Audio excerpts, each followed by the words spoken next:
Why are the richest people the richest people? The answer is actually quite simple. But before we give you the answer, let's do a mental reframe so you can fully understand the answer to this question. Look at this. This is a US dollar bill. 99% of Americans work over 40 hours a week to make these equal their weekly expenses. They work day in and day out to make ends meet. That's 160 hours a month to pay for their rent or mortgage, transportation, food, clothing, lights, gas, water, and internet connections, to name a few. After all expenses are paid, most could only hope there's a little money left over at the end of the month. But this is extremely rare. The majority of the world works over 2,080 hours a year. And even with that, they barely break even with the bills and necessities. If by chance they manage to have a good year, they may have something left over to spare. For most people all over the world, 2020 hasn't been a good year at all. Even in the midst of COVID-19, investors like Robert Smith's net worth is an estimated $5.2 billion. Oprah Winfrey is estimated to be worth over $2.5 billion. Jeff Bezos, $200 billion. Elon Musk, $293.7 billion. And Michael Jordan, $1.9 billion. On the flip side, the U.S. Census Bureau lists the annual median personal income at $33,706. According to Forbes, Michael Jordan raked in an estimated $145 million in 2019. What does that really mean? It means by the time you finish watching this video, Michael Jordan would have made almost $16,552. That's almost more money than the average American makes in half a year. Regardless of the situation, each year, the 1%'s wealth grows. Like magic, fatter wads accumulate in their pockets faster than they can spend them. No matter their age, nationality, or religion, no matter the economic climate, no matter if there's a global pandemic, no matter who is the president of the United States of America. No matter what, somehow, their net worth continues to grow every single year. And for the rest of you, the grip of financial strain gets tighter and tighter. While you find yourself struggling for existence, working day and night to have adequate food, clothes, and a roof over your head, they spend their days and nights enjoying the finer things in life. In terms of wealth, rather than income, the top 1% control 40%. The top 1% have the best houses, the best educations, the best doctors, and the best lifestyles, according to Vanity Fair. And to add more injury to insult, we're not talking a few $100s, or thousands, or even hundreds of thousands of dollars. When we're talking about the wealthy, we're talking about tens of millions, hundreds of millions, billions of dollars. We're talking Bill Gates money. Matter of fact, we're talking Warren Buffett money. We're talking Jeff Bezos money. Better yet, do you know who Mansa Musa is? Mansa Musa is the wealthiest man to ever live in history. Historians have given up on even putting a figure to his wealth. Mansa Musa was so wealthy, his generous handouts wrecked an entire country's economy. The BBC says his wealth is indescribable. That's what we mean when we say wealthy. We're talking indescribable money. We're talking Mansa Musa money.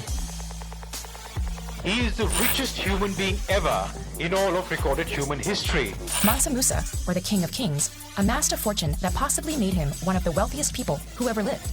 And I spoke with an African priest that was in that area. And he blew my mind, because I had been hearing about all the tons of gold and how they made the caravan with all the camels, thousands of people that had been touched or either Exodus with Mansa. And he was saying that they weren't even acknowledging him. They weren't even recognizing him. I said, wow, why is this, right?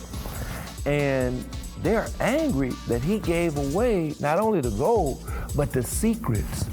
And see, this is what people don't understand, is that they think that the gold was the physical gold, but it was the wisdom and the understanding. Wealth is a power. With wealth, many things are possible. George S. Clayson. But there's good news.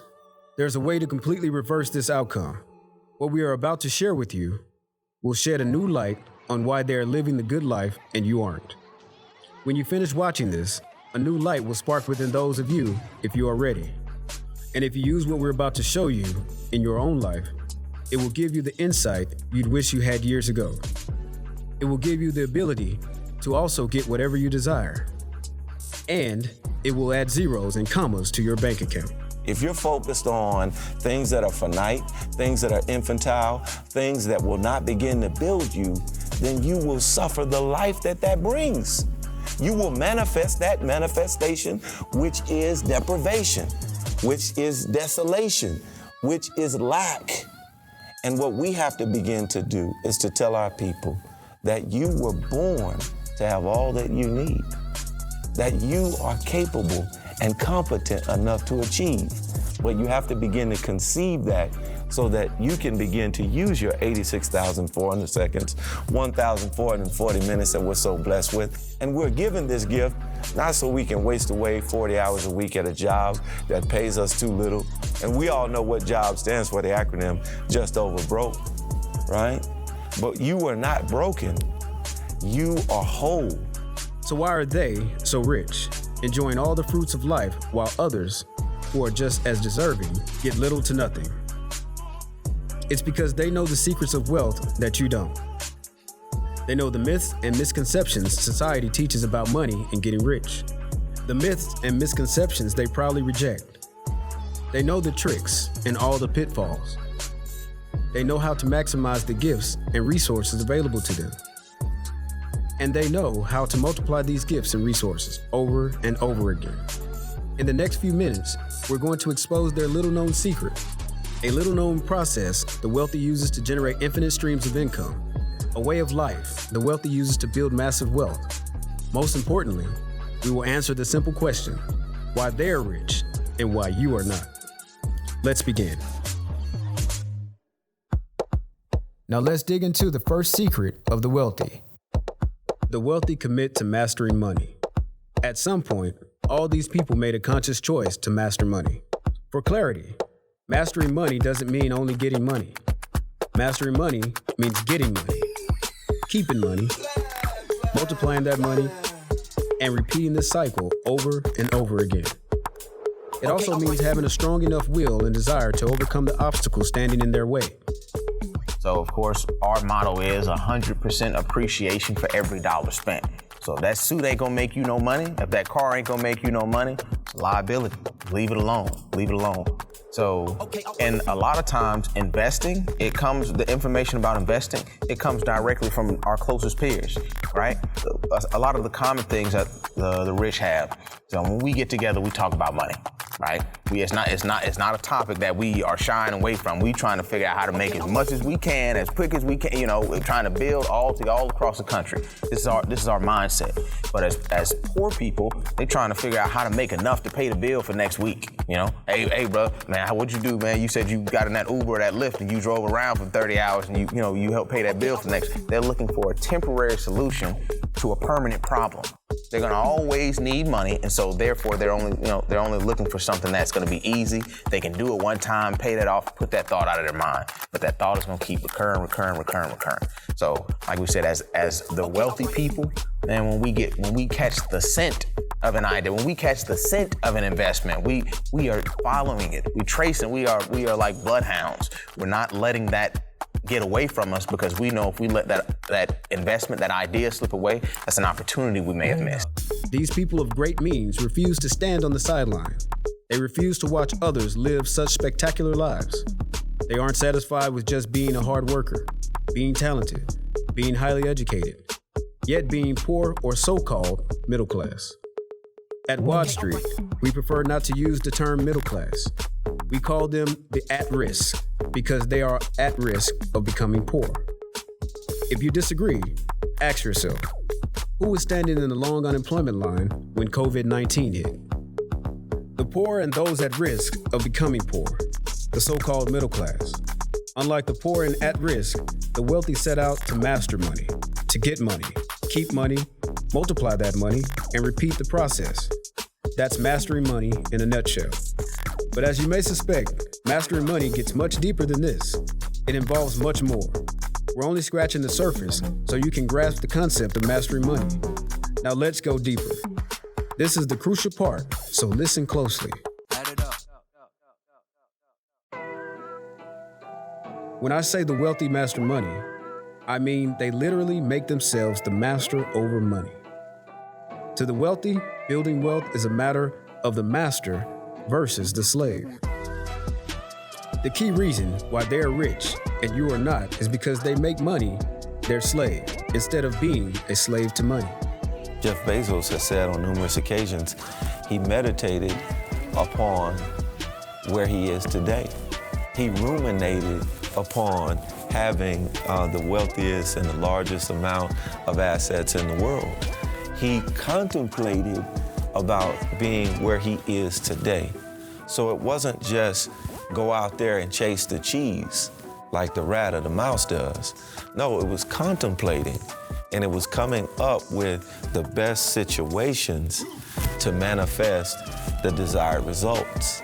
And not just visualize it or not just vocalize it, but to begin to demonstrate it. So what I'm simply saying is that all it begins in the mind. The wealthiest people make the practice of being the master over money a part of their daily lives. It's a part of their internal mantra. When it comes to mastering money, your desire and aim should be to be the master over your money. This is more than just owning your money, like a slaveholder owns his slave. This is about having complete control over your money. To pull that off, you must be sharper than money. You must be faster, stronger, and you must be smarter. Truly, it is about you versus your money. The smarter of the two will dominate and be the master over the other. So ask yourself, who's the master? Yeah, that's right, bow, sucker! Yeah! Bow down to your master! But there's a massive case of irony here too. One that gives anyone who commits to mastering money a huge advantage and takes this concept of mastering money to another level. Let's return to the $1 bill. Look at this bill. And look at this one. And this one. On them are presidents, dead presidents. According to historians, every one of these dead presidents were slave owners. George Washington reportedly owned an estimated 317 slaves. Thomas Jefferson owned more than 600 slaves throughout his adult life. Andrew Jackson owned approximately 200 slaves. Benjamin Franklin reportedly owned 7 slaves. Reportedly. So imagine for a moment that these bills represent slave owners. They were masters over their slaves. To go even further, according to the U.S. Department of Treasury, United States currency paper is composed of 75% cotton and 25% linen. The same cotton that your ancestors picked as slaves makes up 75% of the material in American cash. What does this have to do with these guys, the wealthy? Rather, the 99%, believe it or not, they are slaves to money, no matter their nationality. Symbolically and psychologically, the 99% put themselves in involuntary servitude to money. The reason this is ironic is because in modern times, you have the unique opportunity to flip the script. We desire to have nice things, right? Because we deserve them. We work hard. Each and every one of us, we work hard, so we deserve to have nice things. And it's not saying that we can't have them. It's saying that choose when you should have them. Choose whether you want to look good now, you want to look great now, drive around, have all the fancy things, whatever you desire right now, because you can do it, and people are doing it. They're living their lives like this. Or choose if you want to do that later, you know? Choose to decide if you want to do it when you have more than enough, and you don't have to worry about, I spent a little bit too much, I still got to pay my rent next week. You know, you ain't got to. He said, first get you a horde of golden slaves, then many a rich banquet you can enjoy without regret, right? And that's one of the things that just rings in my mind. First get you a horde of golden slaves, and many a rich banquet you can enjoy without regret. You can completely reverse this master-slave relationship with money. You can make this guy, and this guy, and this guy, and this guy your slave. Symbolically, you can put them to work in your fields and slave night and day for you. How, Sway? How? How? Instead of performing manual labor to earn money, the wealthy puts their money to work. In other words, they put their money into investments, businesses, and assets. And these assets grow in value year after year after year, all without the wealthy lifting a finger. Over the years, the value of these grow considerably, all without any additional labor from the wealthy investor, the master.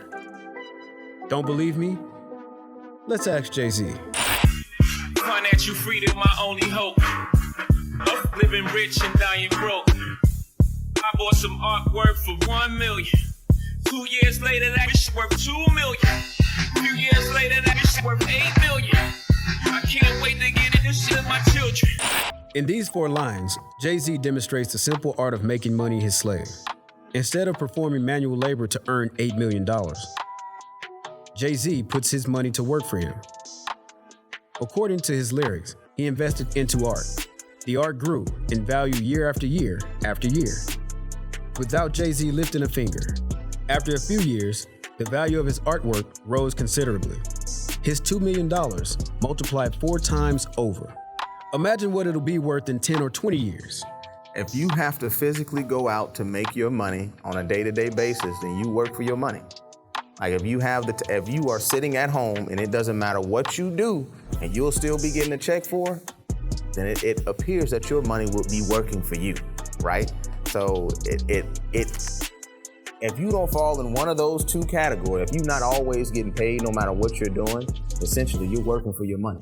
And you have to recognize at some point in time, if you are looking to retire, and looking to have the lifestyle that everybody talks about, the so-called American dream, if you're looking to enjoy this, as everyone should, well, proper planning.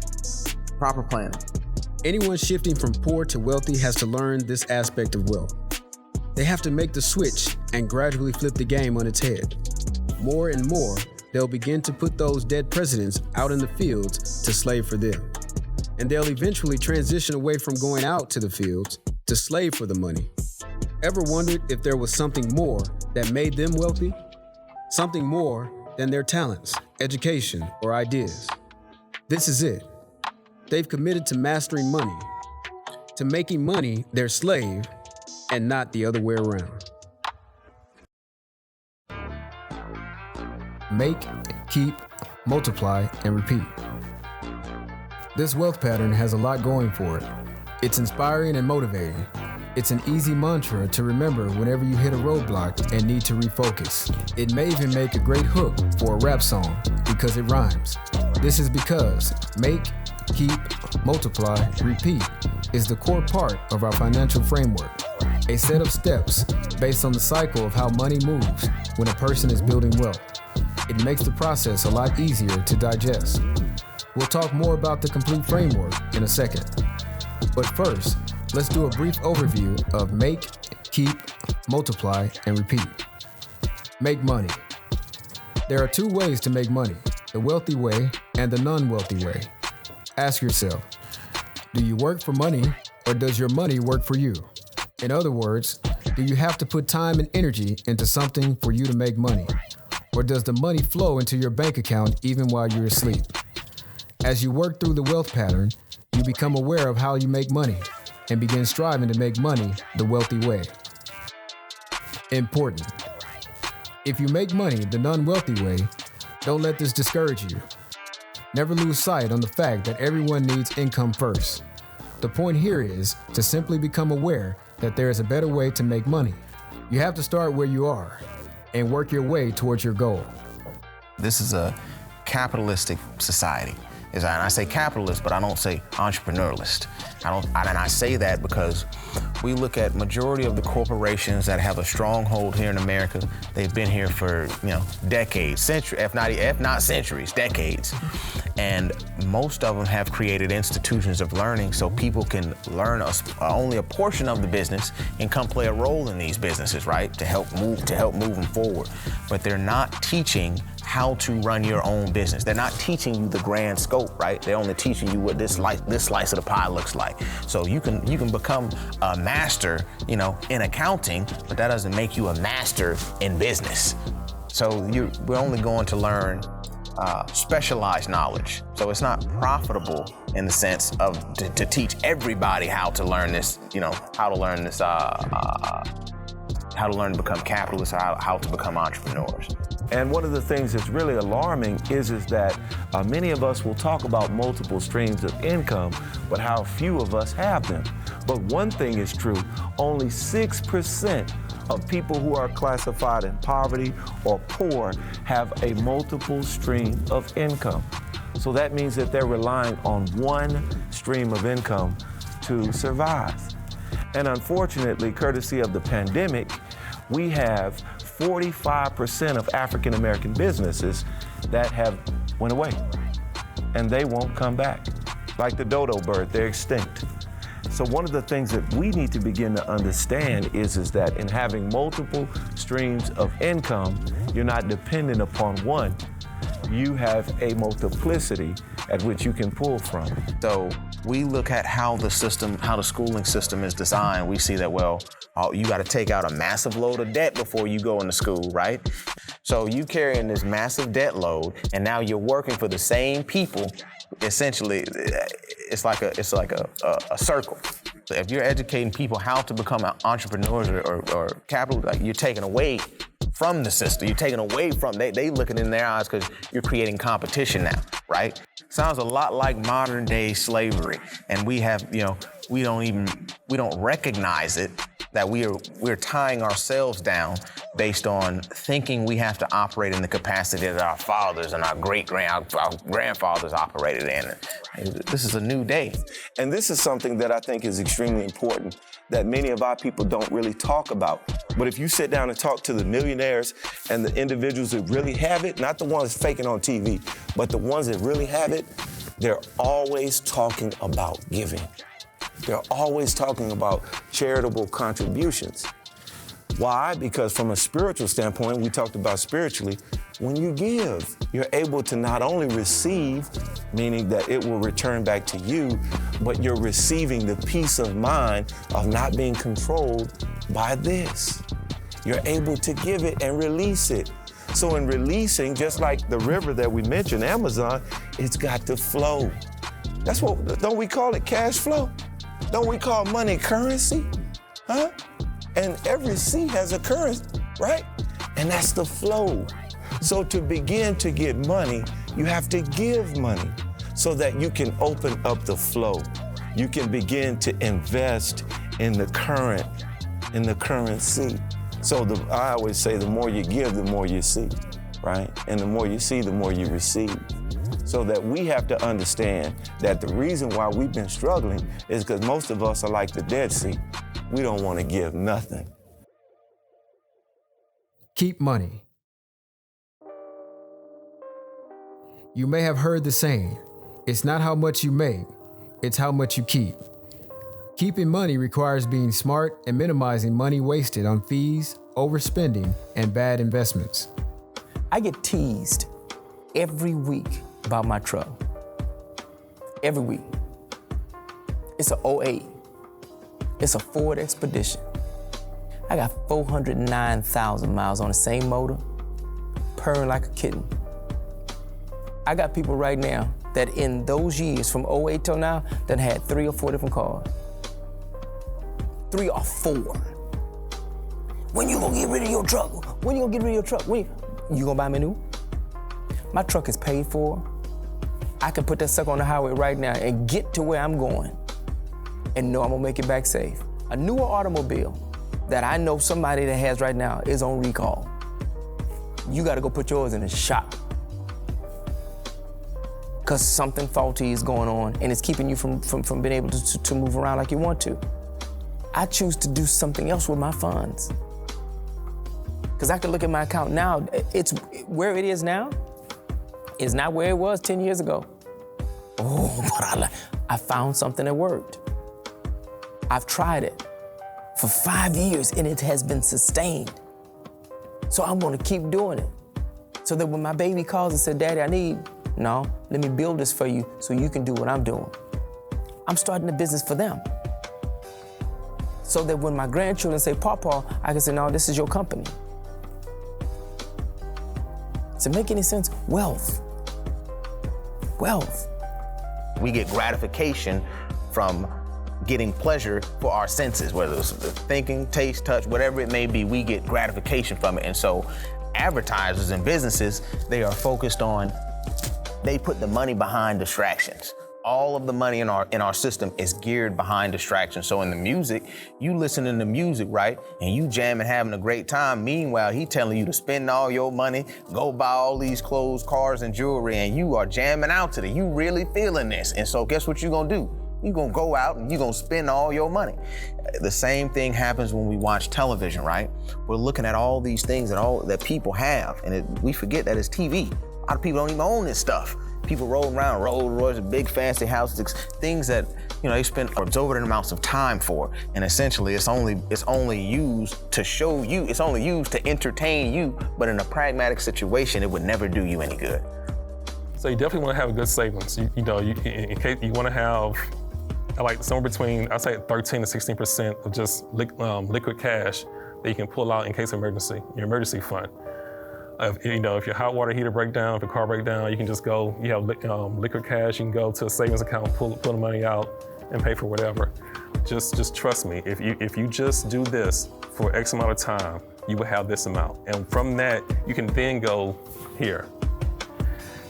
If you just jump and if you just skip the savings part and instead of putting towards savings, you put most of it in your 401k or you put most of it in your in real estate or something like that, that's so dangerous because if that goes belly up, if you lose that money, then you stuck. You wasted you just lost all that money, and you was probably depending on that money for retirement, for college funding, for maybe a new car or a new home or something, and you just lost it because you don't have you put it in the wrong bucket, so to speak. If you just put it in savings, save first, and then grow. From the time you get your paycheck, they know when you get paid, they know what you're spending your time looking at, and they understand that they are able to influence real life events based on how you spend your time on social media. They know that they can send you an ad based on something that you just looked up on Google, right on your social media. So if you weren't distracted already, just being on social media, well, guess what? Here's this ad for you. Click on this link, go check this out. We saw you looking at that electric bike the other day. Check this out. We just got Harley Davidson just dropped, so check that out.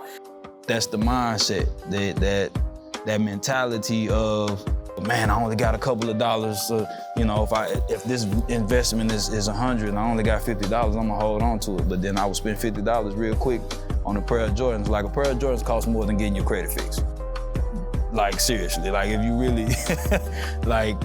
in certain situations, a pair of Jordans will cost more than getting your credit fixed. And it costs you more money on the back end for the long term when you don't handle your financial responsibilities. And so, but then that's the knowledge that we had to have, and being more of an educated consumer than just a consumer. There's a saying, right?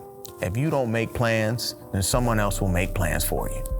So most people who spend a lot of time on social media, they haven't made any plans of their own. And so wherever the climate of social media takes them, that's where their plans are. They telling me to go vote today. Time to go vote today because social media told you to go vote. Okay, well, they telling me I need to go to this pop-up shop at 10 o'clock, so I'm gonna go to the pop-up shop at 10 o'clock. Money is being put behind you to influence you in ways that you didn't even realize it. And if you don't have a personal budget for yourself, then you wouldn't even recognize. It's so subtle, you wouldn't even recognize it's happening until all your money's gone, or until you find yourself in a destitute situation.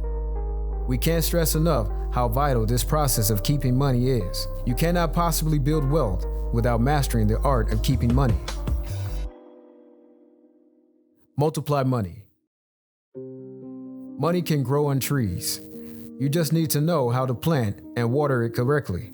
That means knowing when, where, and how to invest to generate passive income, regardless if you work or not. When it comes to building wealth, multiplying money is the first thought that comes to mind, i.e., investing, IRAs, and currency exchanges. But there's some more practical and crucial sides of multiplying money that the 99% of people overlook, which is why only 1% are truly wealthy. As a skilled investor, it is your constant duty to find new ways and innovative ideas in order to generate profit or generate revenue. So I consistently focus on, when I talk about investing, and a lot of people think that you need a lot of money to invest. And like I said, this is falsehood. Could be further from the truth, because you could have $10, much like I had $10. I invested in a book that taught me financial literacy, right? So you have $10 that essentially, it has made me an untold amount of finance, right? And I've given this book away on a multiplicity of times. And the more and more I gave it away, I sat back and I started to think, like, man, if these people were really reading this book, then they would probably call me. They'd be like, hey man, I've used some of them concepts in that book. What you investing in? What are you looking to do with your money, such and such and such? And a 401k wasn't even designed traditionally as a retirement tool.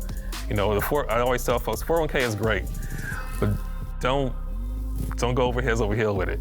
You know, the 401k was invented for two reasons: as a tax deduction for your employer and to generate revenue for the IRS. It was not to help us out in retirement. So don't put all your eggs in one basket. Now, don't max out your 401k. You know, contribute, yes, but don't go crazy and max it out. Assets are things that bring you money. That's what I was telling him. Like, and liabilities are things that don't bring you any money. Like, and I just explained to him, getting a vehicle, that's a liability. And so I just kept it simple. Like, Jordans, man, that's a liability. Like, unless you're gonna buy some sneakers and then you're gonna go out and play basketball and it's gonna get you a $100,000 check, then maybe we consider that an asset. So, you know, that's what I explained to him. Like, man, you need to put your money in the stuff that brings you money back. You know what I mean? Whether it's over a long period of time or a short period of time. We see it every year. In February, March, April, income tax come out. Everybody got a new car. August, September, October, making you come pick me up. February, March, April, everybody got them, baby, you look good. Ooh, you look good. Them nails bright, hair tight. August, they got a head wrap. I'm trying something different. Okay. You can have all the money you want, but if you don't know what to do with it, you're gonna lose it faster than you got it. And you're gonna lose more than what you have. And my whole goal to retire early, becoming a skilled investor, first learning how to operate, whether I'm operating in the employee sector, if I'm just saving money to make money, okay, well, maybe I can buy a house and I can, you know, generate income from a house as an asset by renting it out. You know, maybe I could go buy a vehicle and I could put that car on the road, rent that vehicle out. So I'm looking for different areas that I can generate money or generate income that I don't have to physically be involved in, or my time is limited, you know, as to how much I play a role in that business. Repeat. The magic happens when you know how to do routine audits of your money and start the process over and over and over again. With each cycle, you see your money growing 2 and 3 folds over, sometimes exponentially. Understanding that building wealth is not a one-time event, but an ongoing cycle is key. I've been in my home for 20 years. The tree that's in my front yard is not the same tree that was in my front yard when I first built my home. Well, it is, but it don't look the same. Why? Because it's grown. If I would have cut it down, I wouldn't have it. Does that make any sense? It's where it is, and it's as big as it is because I kept trimming it, but I kept sowing into it. I kept trimming it, I kept sowing into it. I kept trimming it, I kept sowing into it. It takes time. Be patient, let it happen. Now you can take the time that it takes to use your next move wisely. What do we say all the time? Make your next move your best move, right? But to do that, you gotta lose the fear. You gotta lose all of the things that are causing you to not be in the here and now. Always learning, always learning. It's not just that, you know, you learn. People think it's just a linear thing, right? Like going and getting your paycheck and going back home. You are literally learning to invest, and as you learn to invest, you learn how to invest some more. You learn in different areas to invest. It is like the cycle never stops. You learn how to become a better investor in specific areas. You play with larger monies in those areas. You spread your investments out across the table, you know, depending on what type of ROI you're looking for. So investing is a consistent and continual learning process. because there's no, like we said, you can't prophesy how much you'll make. But then again, if you're a bad investor, you don't know how much you'll lose, right? Once it's time to start building wealth, you need more practical instructions to go by. Instructions that are more actionable with step-by-step details. You need the complete framework. You need the same framework the wealthy live and die by. We call it the Fatter Wads Framework. As the name suggests, following this framework will bring you fatter money wads in your pockets. Once you get a good idea of how the wealth money cycle works, then Fatter Wads Framework is the next step for you to begin building wealth. We'll go deeper into the actual 4 stages in the cycle later on. But for now, we want you to get a good understanding of the difference between the framework and the formula to put the framework to use. I can definitely empathize with a lot of my clients when they come to that door and realize, they say, hey, look, I don't have this, I did this, I made this mistake. And I feel it because I made those same mistakes. But once you understand the mistakes you made, you can start doing better. You're never too old to realize, hey, look, I can change, I can reverse this course. I can do better, I can have more, I can achieve my dreams, But you have to start with first educating yourself and understanding that there might be a problem somewhere with your spending or your lack of income, or even the income your income might be sufficient, but the way you're spending and the way you're saving is reckless, and something has to change. I made an investment in Jolivet in this particular company. I'd made a return on my investment that I was like, wow. Wow. And then I did it again. I was like, woo. And then somebody saw the benefit of what I had done. I'm like, man, how'd you do that? I said, man, let me show you. And then when I showed them, they didn't do everything that I did. And they got mad at me. Like, did you do what I told you to do? No, but see, you're looking at the result, but you're not looking at the process.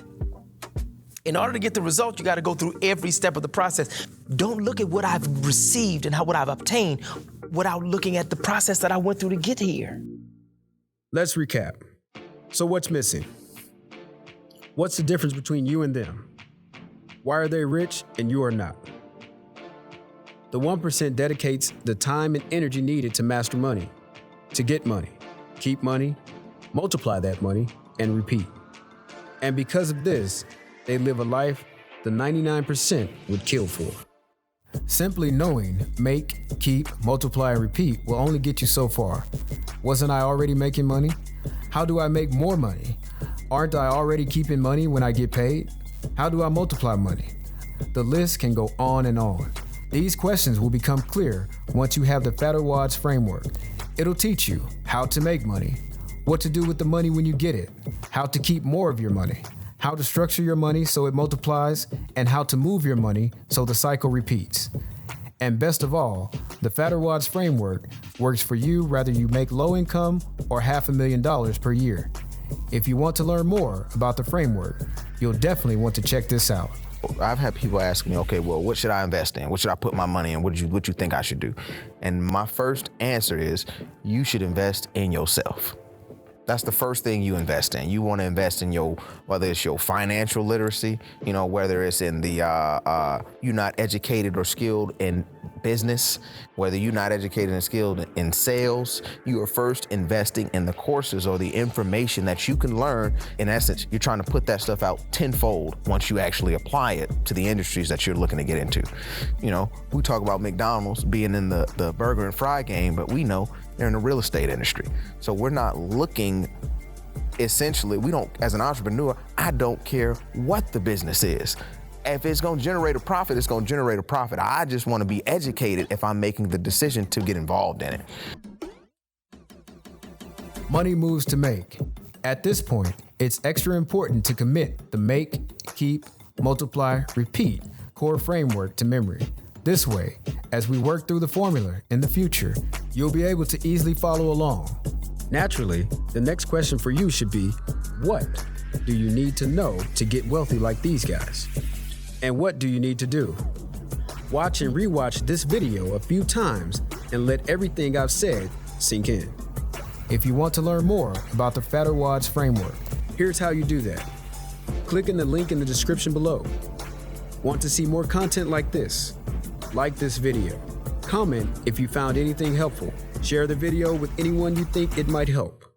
And be sure to subscribe and hit the notification bell. Peace and love.